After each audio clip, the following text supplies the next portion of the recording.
ونسلم على رسوله الكريم. أما بعد فأعوذ بالله من الشيطان الرجيم. بسم الله الرحمن الرحيم. هو الذي خلقكم من نفس واحدة وجعل منها زوجها ليسكن إليها فلما تغشاها حملت حملا خفيفا فمرت به فلما أثقلت دعوا الله ربهما لئن آتيتنا صالحا لنكونن من الشاكرين فلما آتاهما صالحا جعلا له شركاء فيما آتاهما فتعالى الله عما يشركون. أيشركون ما لا يخلق شيئا وهم يخلقون ولا يستطيعون لهم نصرا ولا أنفسهم ينصرون. وإن تدعوهم إلى الهدى لا يتبعوكم سواء عليكم أدعوتموهم أم أنتم صامتون. إن الذين تدعون من دون الله عباد أمثالكم فادعوهم فليستجيبوا لكم إن كنتم صادقين.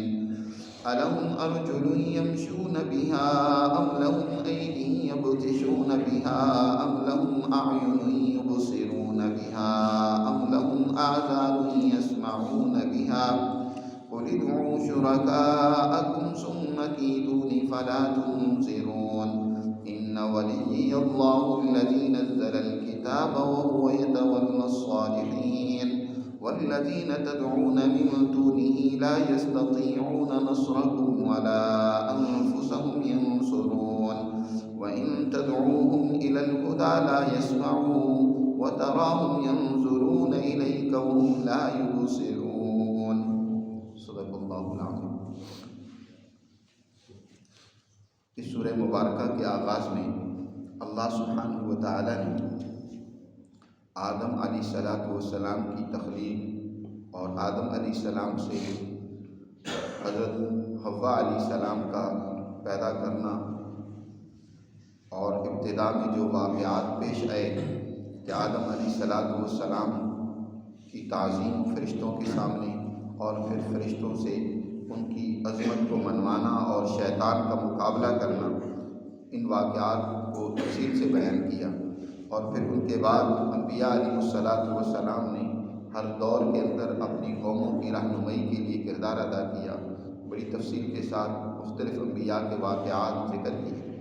اب آخر میں ان تمام واقعات کا خلاصہ بیان کیا جا رہا ہے، اور وہ خلاصہ در حقیقت اس صورت میں سامنے آتا ہے کہ انسانوں کا خالق و مالک رب وہ ایک اللہ ہی کی ذات ہے، لہذا اسی کی بندگی اور اطاعت انسانوں پر لازم اور ضروری ہے. یہاں سے بھی اللہ نے پھر اسی واقعے کو مختصراً ذکر کر کے اسی اپنی توحید و بندگی کی طرف تفصیل سے یہاں وضاحت کی ہے اور بیان اس کو کی ہے. اللہ تعالیٰ ارشاد فرماتے ہیں کہ اللہ وہ ذات ہے جس نے تم کو ایک ہی نفس سے پیدا کیا، من نفس واحدہ، اور اسی سے اس کا جوڑا بھی بنایا. ایک ہی نفس سے مراد اس سے آدم علیہ السلام بھی ہیں کہ آدم علیہ السلام سے ساری انسانیت بنی ہے، یا یہ ہے کہ ہر قوم اور خاندان، ہر قبیلہ، اس کا بھی جو جد امجد ہوتا ہے، جو جد اعلیٰ ہوتا ہے، اسی سے آگے اس کی ساری نسل اور خاندان اور قبیلہ چلتا ہے. جتنا بھی کوئی بڑا قبیلہ ہے، جتنا بھی کوئی بڑا خاندان ہے، تو ان کا جد اعلیٰ اوپر جا کر ایک ہی ہوتا ہے. اور پھر جیسے مرد اس سے پیدا ہوتا ہے، عورت بھی اللہ نے اسی سے پیدا کی ہے. ایک تو یہ کہ آدم علیہ السلام کا یہاں ذکر ہے کہ آدم علیہ السلام کو اللہ نے پیدا کیا اور اسی سے ساری انسانیت آگے پیدا ہوئی. اور اسی طرح پھر آدم کی اہلیہ یعنی حضرت اماں حوا کو پیدا کیا. یا اس سے مراد حضرت حوا علیہ السلام کی تخلیق کا بیان نہیں ہے، بلکہ جنس عورت کی تخلیق کا بیان ہے کہ دیکھو اللہ نے تمہاری ہی جنس میں سے تمہارا جوڑا بنا دیا. اور یہ تفصیل زیادہ راجح ہے. دوسری جگہ پر بھی اللہ تعالیٰ ارشاد فرماتے ہیں کہ دیکھو وَمِنْ آیَاتِهِ أَنْ خَلَقَ لَكُم مِّنْ أَنفُسِكُمْ أَزْوَاجًا، کہ اللہ کی قدرت کی نشانیوں میں سے یہ ہے کہ اس نے تمہاری جنس کا تمہاری ہی میں سے ایک جوڑا بھی بنا دیا. کسی مخالف جنس سے نہیں تمہارا جوڑا بنایا. انسان ہو تو اللہ تعالیٰ تمہارا جوڑا جنوں سے بنا دیتا یا کسی اور مخلوق سے بنا دیتا؟ نہیں، تمہاری جنس سے یعنی انسانوں ہی میں سے اللہ نے تمہارا جوڑا بھی بنایا۔ اور مقصد کیا ہے اس سے؟ کہ لیسکن الیہا، تاکہ تم اس طریقے سے اس کے ذریعے سے سکون حاصل کرو، اس کے ذریعے سے تم ایک دوسرے کی سپورٹ حاصل کرو۔ عورت مرد کی سپورٹر ہوتی ہے، وہ اس کے کام کاج میں اس کی معاون اور مددگار ہوتی ہے، اور مرد عورت کے لیے کیا ہے؟ اس کو سپورٹ کرتا ہے، ایک دوسرے کو سکون پہنچاتی ہیں، ایک دوسرے کے لیے تسکین کا، اطمینان کا، تعاون کا ذریعہ بنتے ہیں۔ گھر اس وقت تک مکمل نہیں ہوتا جب تک مرد اور عورت دونوں مل کر اس کو نہ جلائیں۔ ہر وہ گھر ناقص ہوگا، وہاں نظام درم گرم ہوگا جہاں صرف ایک ہوگا، صرف مرد گھر کو چلا رہا ہے تب بھی نظام صحیح طریقے سے نہیں چلے گا، یا اکیلی عورت گھر کو چلا رہی ہے تب بھی نظام گھر کا درست طریقے سے نہیں چل سکتا۔ دونوں مل کر گھر کے نظام کو بہتر طریقے سے چلا سکتے ہیں، جس میں اولاد بھی ہو، اور اگر کوئی صاحب ثروت ہیں، نوکر خادم بھی ہوں، یا دیگر اعز و اقارب و رشتہ دار وغیرہ ان کی حقوق ہوتی ہیں، تو دونوں مل کر اچھے انداز سے اس کو پورا کر سکتے ہیں۔ تو گویا ایک دوسرے کے لیے سکون و اطمینان کا ذریعہ ہے۔ پھر اس اعتبار سے بھی کہ جو اللہ نے فطرتی انسان کے اندر جذبات رکھے ہیں، اطمینان اور تسکین کے، انسان جنسی خواہش ہے اس کی بھی تسکین چاہتا ہے، تو وہ بھی مرد عورت سے سکون حاصل کرتا ہے اور عورت مرد سے سکون حاصل کرتی ہے۔ تو اللہ تعالیٰ نے ایک کو دوسرے کی سکون کا ذریعہ بنایا۔ اور اس کے بعد دیکھو اللہ تعالیٰ ارشاد فرماتے ہیں کہ فلما تغشاہا، کہ جب وہ مرد اس عورت کی طرف مائل ہوا، یعنی جو اپنے سکون کو حاصل کرنے کے لیے اس کے قریب ہوا، حملت حملا خفیفا، تو ابتدا میں اس کے نتیجے میں ایک ہلکا سا حمل ٹھہر جاتا ہے، وہ عورت بوجھل ہو جاتی ہے، اور فمرت بھی، اتنا ہلکا سا عمل ہوتا ہے کہ وہ اس کو لیے کام کاج کرتی رہتی ہے، کوئی اس کے لیے مشقت اور تکلیف نہیں ہوتی۔ ابتدا میں حمل جب وہ نطفہ سے خون، یا خون سے نطفہ اور پھر نطفے کے بعد لوتھڑا بننے تک، تو کوئی عورت کے لیے مشکل پیش نہیں آتی۔ ابتدائی یہ جو مراحل ہوتے ہیں، جس کا قرآن مجید نے دوسری جگہ پر ذکر کیا کہ انسان کی تخلیق کے ابتدائی مراحل یہ ہیں کہ مضغہ اور علقہ اور اسی طرح نطفہ، یہ جو مختلف مراحل ہوتی ہیں، اس وقت کوئی بوجھ نہیں۔ آج تو سائنس کے نتیجے میں عمل ٹھہرتے ہی انسان ٹیسٹ کروا کے پتہ کروا لیتا ہے، لیکن یہ ہے کہ آج بھی بہت سارے لوگ دیہاتوں میں بیٹھے ہوئے ہیں، ان لوگوں کو نہیں پتہ ہوتا۔ اس وقت پتہ چلتا ہے کہ جب جسم وزنی اور بوجھل ہونا شروع ہو جاتا ہے، جب اس کو نمایاں ہونا شروع ہو جاتا ہے، تو پھر پتہ چلتا ہے کہ عورت تو حاملہ ہے۔ ابتدا میں اس کا کوئی اندازہ نہیں ہوتا۔ تو اگر پتہ بھی چل جائے تو ابتدا میں کوئی عورت کے لیے بوجھل پن اور مشکل نہیں ہوتی۔ فمرت بھی، وہ اس کو لے کر کام کاج کرتی رہتی ہے۔ فلما اثقلت، اور جب وہ بوجھل ہو جاتی ہے، یعنی جب وضع حمل کا وقت جو قریب ہوتا چلا جاتا ہے، اور عورت جو ہے وہ دیکھتی ہے کہ اب ہمارے بچے کی ولادت کا وقت قریب ہے، تو دونوں اللہ سے ڈرتے بھی ہیں۔ اب میاں بیوی دونوں اللہ کی طرف متوجہ ہو کر بڑے خلوص کے ساتھ دعا کرتے ہیں، دعوا اللہ ربہما، دونوں اللہ کو پکارتے ہیں، اپنے رب کو جو ان کا پروردگار ہے اس کو پکارتے ہیں۔ لئن آتیتنا صالحا لنکونن من الشاکرین، اے ہمارے پروردگار، اگر تو نے ہمیں تندرست، صحیح، توانا بیٹا دیا تو یقیناً ہم تیرے شکر گزار بندے بنیں گے، ہم تیرے شکر کریں گے کہ تو نے ہمیں ایک صالح، نیک، اچھا بیٹا عطا فرما دیا، صالحاً، نیک لڑکا عطا فرما دیا۔ تو دونوں ماں باپ، یہ دنیا کے اندر اللہ نے مطلق انسان کی ایک حالت کا ذکر کیا ہے کہ دنیا میں چاہے کسی مذہب سے کوئی تعلق رکھتا ہو، کوئی بھی انسان ہو، یقیناً جب اس کی مشکل وقت جب اس پر آتا ہے تو وہ بڑے خلوص کے ساتھ اللہ ہی کو پکارتا ہے۔ قرآن نے دوسری جگہ پر مشرکین کا بھی یہی حال ذکر کی ہے کہ جب ان کی کشتی دریا کے یا سمندر کے بھنور میں پھنس جاتی ہے نا، ہر طرف سے مایوس ہو جاتے ہیں، تو بڑے خلوص کے ساتھ دعوا اللہ مخلصین لہ الدین، بڑے خلوص کے ساتھ، سچائی کے ساتھ اللہ ہی کو پکارتے ہیں اور کہتے ہیں کہ یا اللہ تو نے اس مصیبت سے ہمیں نجات دے دی تو ہم تیری ہی فرما بردار بندے بن کر رہیں گے۔ اسی طرح آپ دیکھتے ہو کہ کس طریقے سے بچے کی ولادت سے پہلے دونوں ماں باپ بڑی خلوص و سچائی سے اللہ کو پکارتے ہیں اور کہتے ہیں لئن آتیتنا صالحا لنکونن من الشاکرین۔ لیکن عجیب بات ہے، جب انسان کی کمزوری کو دیکھے کہ جو ہی مشکل سے چھٹکارا پاتا ہے تو اللہ کو بھول جاتا ہے، وہ اللہ کی عطا کردہ نعمت کو بھول جاتا ہے اور اس کی نسبت دوسروں کی طرف کرنے لگ پڑتا ہے اور سمجھتا ہے کہ بس یہ تو فلاں کی مہربانی کا نتیجہ اور اثر ہے۔ قرآن نے اس کو یہاں ذکر کیا، فلما آتاہما صالحا، جب اللہ تعالیٰ ان کو تندرست، توانا، صحت مند بچہ عطا کر دیتا ہے تو جعل لہ شرکاء فیما آتاہما، اللہ نے جو ان کو دیا ہے اس میں اللہ کا شریک بنانے لگ پڑتے ہیں کہ یہ تو فلاں کی فلاں بزرگ کی نظر کا نتیجہ ہے، فلاں جوتا کی مہربانیوں کا اثر ہے، اس کی نسبت دوسروں کی طرف کرنے لگ پڑتے ہیں۔ ان کے نام پر بچے کا نام بھی رکھنے لگ پڑتے ہیں جی، نام کیا رکھنے لگ پڑیں گے؟ عبد الحارث نام رکھنے لگ پڑیں گے، عبد العزیٰ نام رکھنے لگ پڑیں گے، عبد الشمس جیسے کہ مشرکین مکہ میں تھا، جیسے نبی بخش ہمارے ہاں بھی اس طرح کے جاہلانہ نام رکھے جاتے ہیں، علی بخش نام رکھا جاتا ہے، یا اسی طرح پیرا دیتا نام رکھے جاتے ہیں، یعنی نسبت وہ کسی نہ کسی اور کی طرف کرنے لگ پڑتے ہیں کہ یہ تو فلاں حضرت علی رضی اللہ تعالیٰ عنہ کی کرامت کا نتیجہ ہے، یا نبی صلی اللہ علیہ وسلم کی کرامت کا نتیجہ ہے، یا فلاں پیر اور بزرگ کی نظر ہے اس وجہ سے ہو گیا۔ تو قرآن نے کہا کہ عجیب بات ہے، ہم سے دعائیں کر رہے تھے، ہم نے انہیں صالح تندرست توانا بیٹا عطا فرمایا، جب مل گیا اب سامنے آ گیا، مشکل سے چھٹکارا پا لیا، پہلے تو بڑے ڈرے ہوئے تھے، جب اللہ تعالیٰ نے ان کو تندرست توانا بیٹا دیا تو اب شرک کرنے لگ پڑے۔ اس سے معلوم ہوا کہ شرک فی الاسماء بھی حرام ہے، یعنی نام بھی ایسا رکھنا کہ اس کی نسبت اللہ کی طرف کرنے کی بجائے کسی اور کی طرف کی جائے، یہ شرک فی الاسماء ہوتا ہے اور یہ بھی حرام ہے، اس سے بھی بچنا ضروری ہے۔ بعض روایات یہاں مفسرین نے ذکر کی ہیں، وہ اگرچہ اسرائیلی روایات میں سے ہیں اور ان کا ان آیات سے کوئی تعلق نہیں بنتا، وہ یہ ہے کہ ایک روایت ذکر کی ہے کہ حضرت حوا علیہ السلام کا بیٹا جب دنیا میں اللہ نے ان کو اتار دیا، اولاد ہوتی فوت ہو جاتی، اولاد ہوتی فوت ہو گئی، 2 بیٹے ان کی اسی طرح لگاتار فوت ہو گئے، بڑے پریشان تھے۔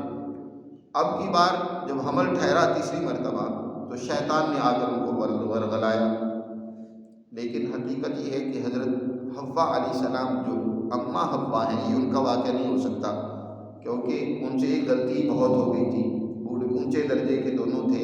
اب یہ ہے کہ اب دوبارہ اس طرح کی غلطی ان سے نہیں ہو سکتی کہ وہ شیطان کے اغوا میں آ جائیں۔ کسی حوا کی بیٹی کا یہ واقعہ ہے جو حدیث میں ذکر کیا گیا، لیکن لوگوں نے نسبت اس کی حضرت حوا کی طرف کر دی۔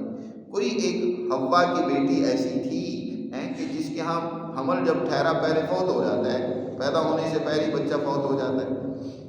اب کی بار حمل ٹھہرا تو شیطان نے ان کو ورغلایا اور کہا کہ تم اگر چاہتے ہو کہ یہ بیٹا تمہارا صحیح سالم پیدا ہو اور زندہ بھی رہے تو تم اس کا نام میرے نام پر رکھو۔ شیطان کا ایک ناموں میں سے بعض روایتوں میں اس کا نام حارث بھی آتا ہے، تو اس کا نام عبد الحارث رکھو، میرے نام پر نام رکھو تو یہ جو ہے بچہ تمہارا صحیح سلامت رہے گا۔ چنانچہ اسی طرح انہوں نے کیا، تو اس کی طرف اشارہ کیا جا رہا ہے۔ یا اس طرح کے اور بہت سارے واقعات ہم اپنی سوسائٹی اور معاشرے میں بھی دیکھتے ہیں کہ انسان ولادت سے پہلے ڈرا ہوا ہوتا ہے، بچے کی ولادت سے پہلے کہ یہ بچہ کہیں ناقص نہ ہو، کسی بیماری میں مبتلا نہ ہو، یا ایسا نہ ہو کہ پیدا ہونے سے پہلے ہی دنیا سے چل بسے۔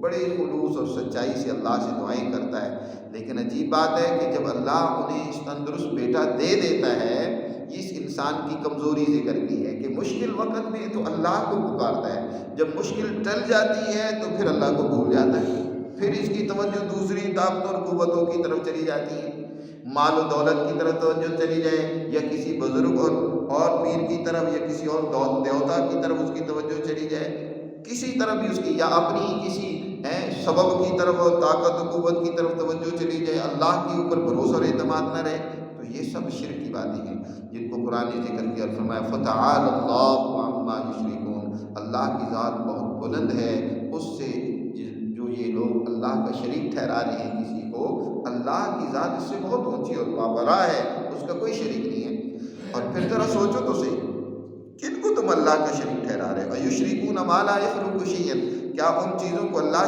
کا شریک بناتے ہو جو کسی چیز کو پیدا نہیں کر سکتے؟ آج تک انہوں نے کوئی چیز پیدا کی ہے؟ بلکہ وَهُمْ يُخْلَقُونَ، وہ خود پیدا کیے ہوئے ہیں، پیدا کرنا تو دور کی بات ہے۔ قرآن نے دوسری جگہ پر کہا یا ایھا الناس، اے لوگوں سنو، یا الناس ضرب علیکم مثل، اللہ تمہارے سامنے ایک مثال بیان کرتا ہے، ذرا غور سے سنیں. یا الناس ضرب مثل فاستمعوا له ان الذين تدعون من دون الله لن يخلقوا ذبابا ولو اجتمعوا له.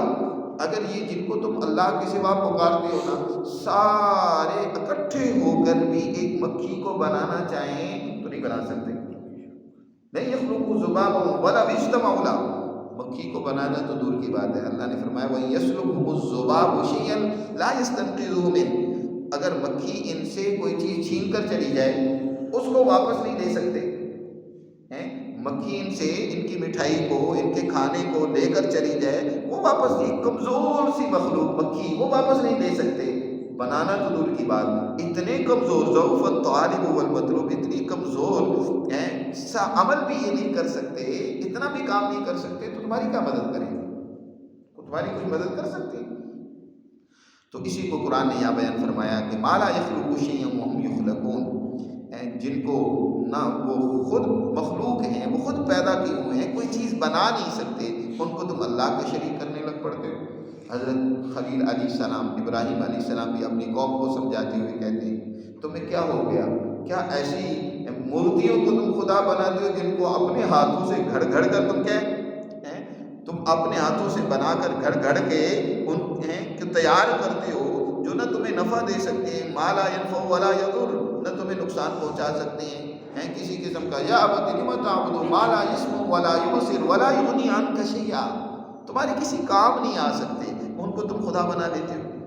اللہ کے سوا کوئی طاقت انسان کو اللہ کی مرضی کے بغیر کچھ نہیں فائدہ نفع نقصان پہنچا سکتی. عجیب انسان ہے، اللہ کی طاقت و قوت کو نہیں سمجھتا. نبی کریم صلی اللہ علیہ وسلم جب مدینہ منورہ تشریف لے آئے، وہاں دین اسلام پھیلنا شروع ہوا، اور حضرت معاذ بن عمر بن جموح اور ان کے دوسرے دوست تھے حضرت معاذ رضی اللہ تعالیٰ عنہ، معاذ بن جبل، یہ دونوں. عمر بن جموح جو حضرت معاذ کے والد تھے بڑے شدت قسم کے، شدید قسم کے، سخت قسم کے مشرک تھے. انہوں نے اپنا بت ایک رکھا ہوا تھا جس کی وہ پرستش کیا کرتے تھے.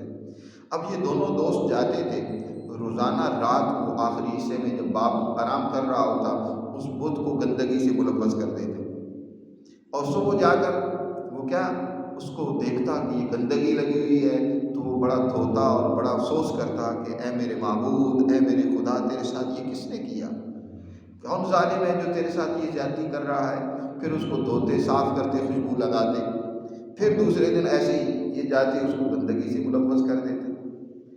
اسی طرح کافی دن سلسلہ چلتا رہا. مقصد یہ تھا کہ باپ کو کچھ عقل آئے کہ جو گندگی سے اپنی حفاظت نہیں کر سکتے وہ ہمیں کیا نفع نقصان پہنچائیں گے. لیکن پھر بھی سمجھ نہیں آئی. ایک دن انہوں نے ایسا کیا کہ باپ نے تلوار جا اس بت کے ساتھ رکھ دی کہ آج وہ آئے نا جو تمہیں روزانہ گندگی سے ملوث کرتا ہے تو اس تلوار سے اس کی خبر لینا. چنانچہ یہ پھر رات کو پہنچے اور اس تلوار سے اس کا دیا پانچا کیا، اس کے کچھ حصے کاٹ دیے، اور تلوار اس نے کیا بیچارے نے چلانی تھی، وہ ایک مورتی تھی تو اس کو کچھ مکمل تو ختم نہیں کیا بلکہ اس کو نقصان کچھ پہنچا کے تلوار کو بھی توڑ کے غائب ہو گئے. صبح آ کے پھر دیکھا تو پھر بھی سمجھ نہیں آئی، پھر بھی عقل میں بات نہیں آئی، پھر بھی وہی کہنے لگے ہو میرے معبود یہ پھر تمہارے ساتھ انہوں نے کیا کر لیا.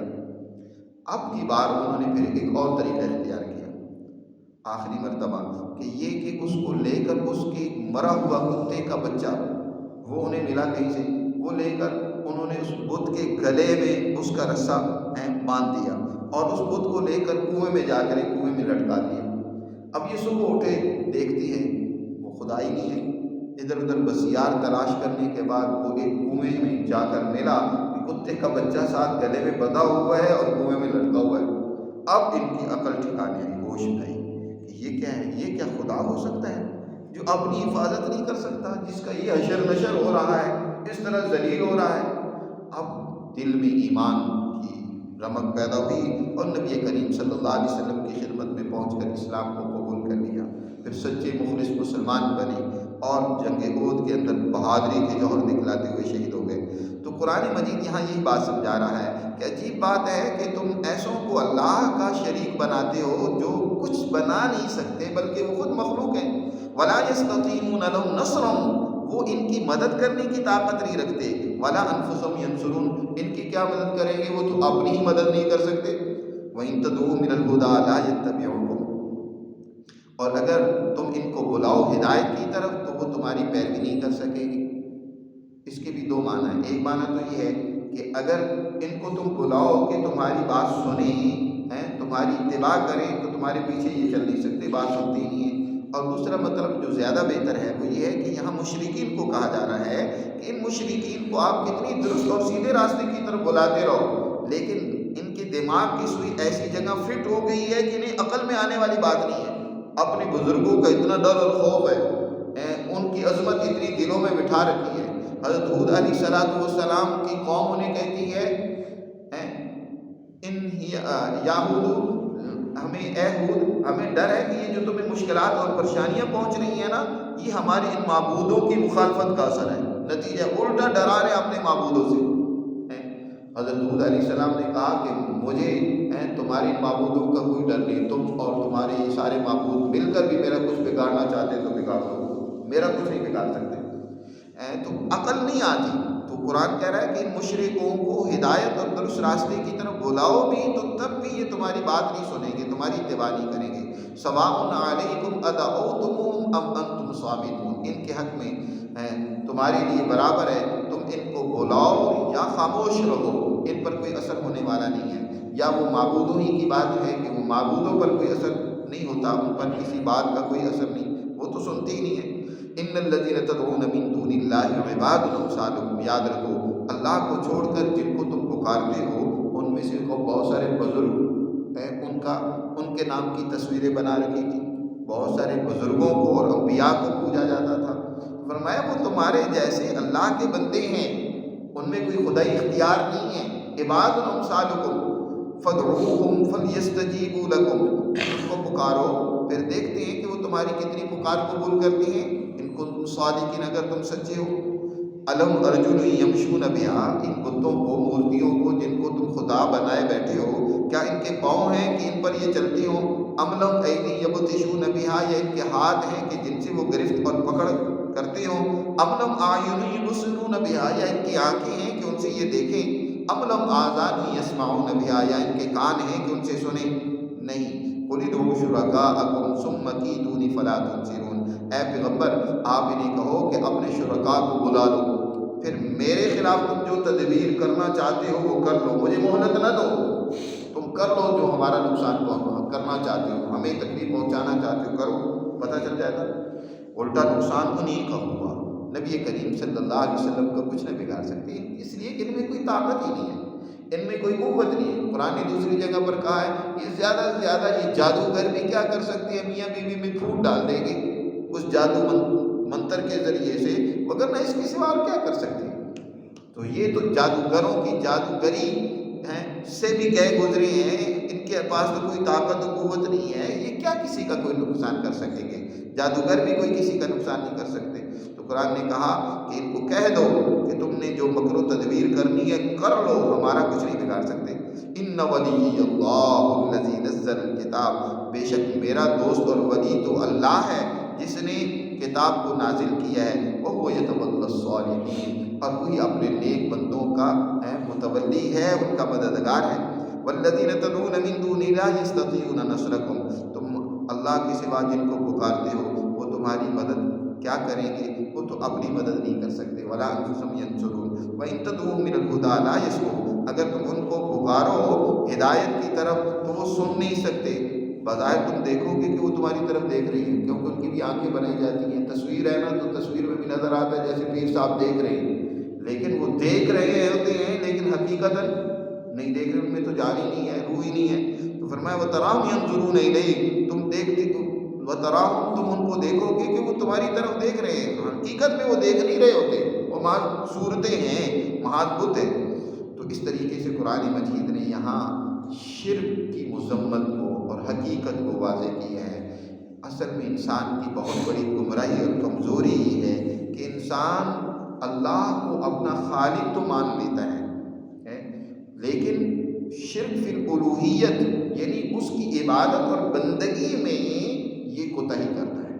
جب خدا کو خالق اور مالک مان لیا، اس کائنات کا الہ مان لیا، تو اب اس کی عبادت اور بندگی، اس کے قانون کو، اس کی ڈسپلن اور نظم و ضبط کو، اس کی شریعت کو ماننا وہ بھی انسان پر لازم و ضروری ہے۔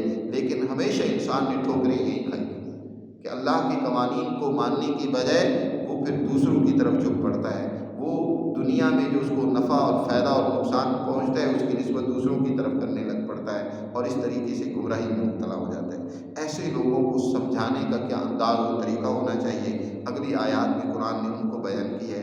انشاءاللہ آئندہ درس میں پھر اس پر بات کریں گے۔ اللہ ہمیں سمجھ نصیب